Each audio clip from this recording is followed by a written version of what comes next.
Ticket কাউন্টারে ticket কাটা শেষ হয়ে গেলে আমরা কিন্তু একটু বাইরে বেরিয়েছি। সঙ্গে যদি থাকে এত সুন্দর একটি দৃশ্য যেখানে আমাদের দেশের পতাকাটি এমনভাবে উঠছে আকাশে। ইংরেজদের আমলের ট্রেন। এটি শোরনি কোঠা, মানে এটি শোয়ারনি কোঠা, মানে শো এনে ঘুমাবি। হ্যাঁ এটা না, এটা কি সোজা রাস্তা আছে, রাস্তা দিয়া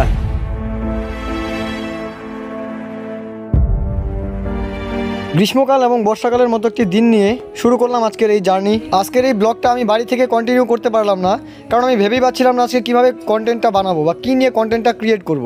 সো আজকে আমি যাচ্ছি মাসির বাড়িতে। প্রত্যেকবারের ঘোরাঘুরিটা যেখানেই হয়ে থাক না কেন কিন্তু সবসময় সুখদায়ক হয়ে ওঠে না, কখনো কখনো একটু দুঃখজনকও হয়। যেমন এইবারকার ব্লগটি আমার একটু দুঃখজনকই ছিল, কারণ আসামে আমি আমার মাসির বাড়িতে যাচ্ছি একটা নিশ্চয়ই কারণ আছে। 2 বছর আগে খুশি মন নিয়ে সেই মাসির বাড়িতেই গিয়েছিলাম, কিন্তু এবার খুব দুঃখজনিত মন নিয়ে যেতে হচ্ছে, কারণ এক বাড়িতে মৃত্যু একজনের নয় দুইজন হয়েছে, আর যারা আমার মাসি আর মেশো লাগে। ঠিক আছে, সো মনে কষ্ট নিয়ে বলছি, মাসি মেশো তোমরা যেখানেই থাকো না কেন অনেক ভালো থাকো এবং আমার ভালোবাসা নিও।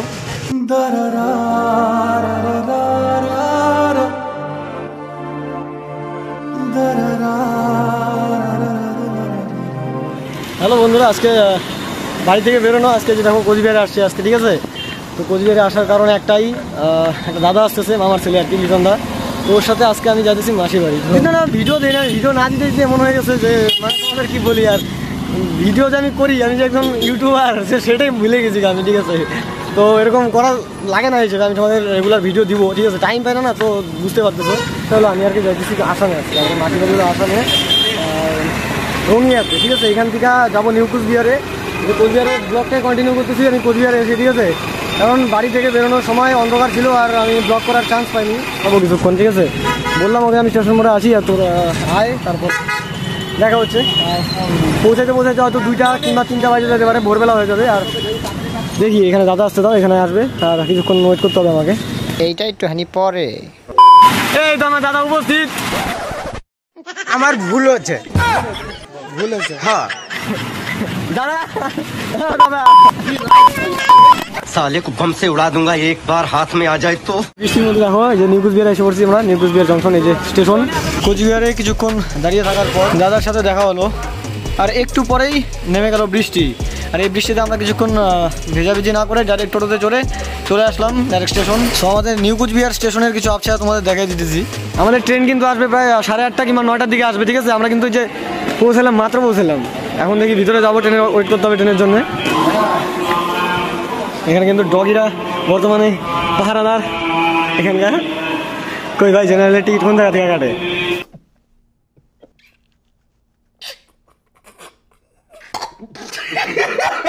সো এটা কিন্তু নিউ কোচবিহার স্টেশনের টিকিট কাউন্টার। সবাই কিন্তু টিকিট কাটতে ব্যস্ত বর্তমানে। এরকম বৃষ্টি বাদলের দিনে কখনোই কিন্তু আগে জার্নি করা হয়নি আমাদের দিক থেকে আর কি। সো টিকিট কাউন্টারে টিকিট কাটা শেষ হয়ে গেলে আমরা কিন্তু একটু বাইরে বেরোচ্ছি। মানে এই বৃষ্টির দিনে একটু বাইরে বেরোনোর মানে বাইরের হাওয়াটা খাওয়ার একটু মজাই আলাদা থাকে। আর তার সঙ্গে যদি থাকে এত সুন্দর একটি দৃশ্য যেখানে আমাদের দেশের পতাকাটি এমনভাবে উঠছে আকাশে, আর পাশাপাশি একটি নিচে রেলগাড়ির মতো আর কি একটা স্ট্যাচু বলা হয় আর কি, এই স্ট্যাচুটি দাঁড় করা হয়েছে। দেখো কত সুন্দর আমাদের দেশের পতাকাটি উপরে উঠছে। একটু ওই দিয়েছিল মোবাইল নিয়ে পাড়াপাড়ি করতে করতে আমার মোবাইল গেছে জলের মধ্যে পড়ে। এই হলো কি কই আর। ওকে, কাটতে পাম না, যতটুকু হয়েছে ততটুকু হয়েছে। তুই লিফটে যাবি নাকি? হ্যাঁ হে ভাই, আস্তে আস্তে আস্তে আস্তে আস্তে।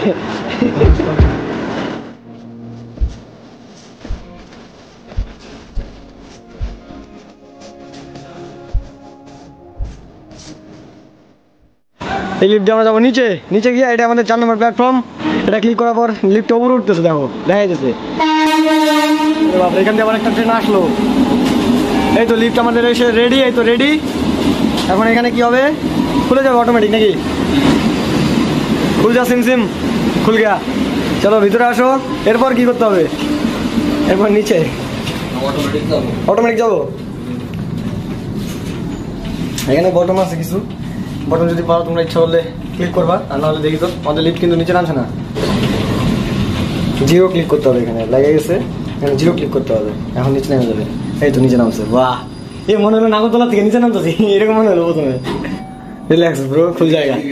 আবার এদিকে তো আস্তে করে খুলে যাবে। বাহ, সিস্টেমটা বানাতো। আমরা কিন্তু বেরিয়ে বললাম, এখানে একটা দাদা উঠলো, আবার চলে যাবে উপরে।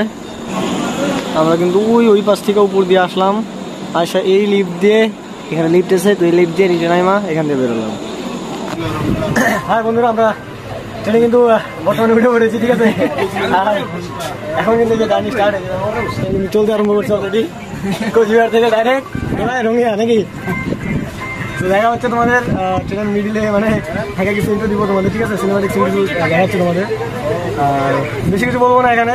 এখন যে অবস্থা ভাই, রাস্তাতে বৃষ্টি পড়তেছে, এখানে একটু বৃষ্টি থামলো, একটু আগে আবার মধ্যে নামলো একটু করে। আকাশ কিন্তু খুবই আর কি খারাপ, সিচুয়েশন খুব খারাপ। আর রাইত হয়ে গেছে, এখন আর এক্সট্রা করে কিছু কমু না। বুঝবাড়ি পাইতেছ জেনারেলের টিকিট, মানে এক একজনের ঘুম থাকবে ডাইরেক্ট এইরকম। ব্যাগটাকে উপরে ঢেল মেরে ফালাই থুইছি, আমিও ঘুমাইলাম আজকের মধ্যে। কালকে দেখা হবো নি তোমার সাথে।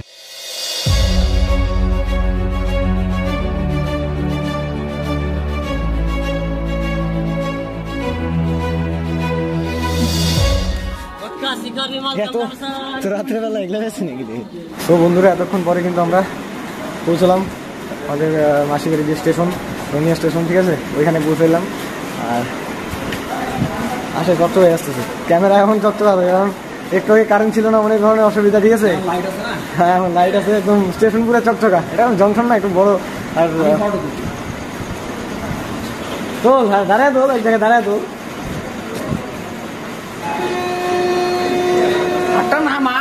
ভিডিও করবি ব্যাপার না, ভাই এখানে কিন্তু এখন কিছু খাওয়া দাওয়া করতে লাগবে, ঠিক আছে। সর্বপ্রথম ট্রেন কোন জায়গায়? ও সালা, দাঁড়া এদিকে। আমাদের রঙিয়া জংশনে এত সুন্দর সুন্দর কটা ফটো লাগানো আছে, যা যদি না দেখায় আমি ব্লগের মাধ্যমে, তাহলে কি হইলো? এটা কি সবার প্রথমের ট্রেন? এই যে এটা ইংরেজদের আমলের ট্রেন। আর এগুলা ব্রিজ টিজ হাবি যাবে, এগুলো এমনি। এই যে ট্রেনগুলা নতুন তৈরি হয়েছে। আচ্ছা, এনএফ রেলওয়েজ লেখা আছে উপরে, এনএফ রেলওয়েজ, ব্রিটিশ আমলের এগুলো সব রেলওয়ে স্টেশন। ভারত স্বাধীন হওয়ার পরে এই ট্রেনটা বানাইছে না? ব্রিজগুলো তো কত সুন্দর। এটি শোরনি কোঠা, মানে এটি শোয়ারনি কোঠা, মানে শো এনে ঘুমাবি। হ্যাঁ, এটা না, এটা কি অনুসন্ধান? আচ্ছা, এখানে কি হচ্ছে? আচ্ছা, এটা দিয়ে ঢোকে মানুষ, এটা দিয়ে বেরোয়, কিন্তু আমরা যাবো ওই পারে।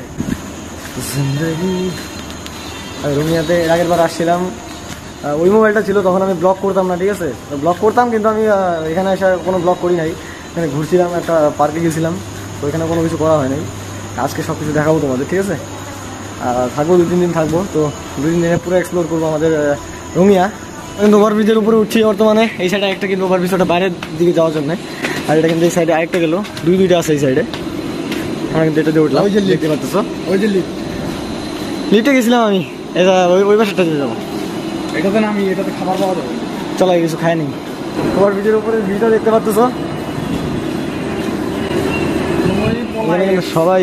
হ্যাঁ, প্ল্যাটফর্ম নম্বর 2-3। চল 2-3-এর মধ্যে খাওয়া দাওয়া। এই কিন্তু দেখো সকালবেলায় ব্রাশ করতে এই যে আমাদের জংশন, ঠিক আছে। এই জংশনে কিন্তু একটা ওভারব্রিজ, আর এই দিক দিয়ে কিন্তু আমরা আসলাম। আর এসে যেটা কিন্তু লিফট বর্তমানে বন্ধ আছে, ঠিক আছে। এখন কিন্তু আমরা নামবো, যে সাইড দিয়ে নামে, এদিক দিয়ে সোজা রাস্তা আছে, রাস্তা দিয়া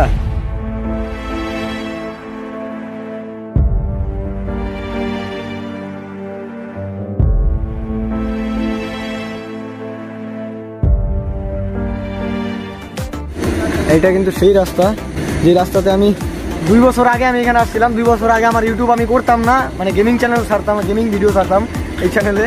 তো এখন কিন্তু আমি ব্লগ করি, তো 1-1.5 বছর হয়ে গেল। তো এখন কিন্তু আমি আমাদের যে আর কি রঙিয়া স্টেশন আর আমাদের যে মাসি বাড়ি, এটা কিন্তু আমি একটু ভালো করে এক্সপ্লোর করতে পারবো, ঠিক আছে।